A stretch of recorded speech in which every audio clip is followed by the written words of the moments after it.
Hong Kong's daily COVID infection cases have reached another new peak since March, with 6,445 new cases reported today. 185 of them are imported.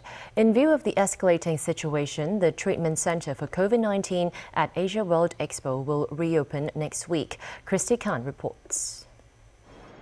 Today was the second consecutive day that Hong Kong's daily COVID infections topped 6,000. 13 more residential care homes reported positive cases. Among them, the Greenwood in Tsing Yi reported a cluster outbreak, with more than a dozen carers and residents infected with the virus since Wednesday. More than 100 residents and carers who are listed as close contacts have to undergo quarantine. Health officials expressed concern about the outbreak in care homes.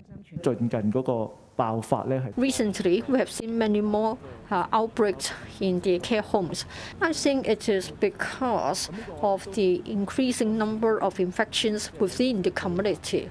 The care homes are staffed by citizens who reside in the community. If we have a higher infection rate in the community, then it means that we cannot afford to overlook mild symptoms.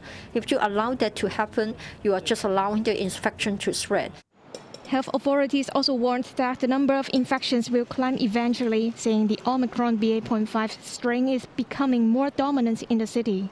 Since the 15th of August up to now, we are having a daily increase of over 1,000. 400, 500 more a day. Probably this is all because of the greater infectivity of BA.5. To cope with the increasing demand for hospital beds, the treatment center for COVID-19 at Asia World Expo will reopen next week. An additional 200 beds will be provided for treating COVID patients.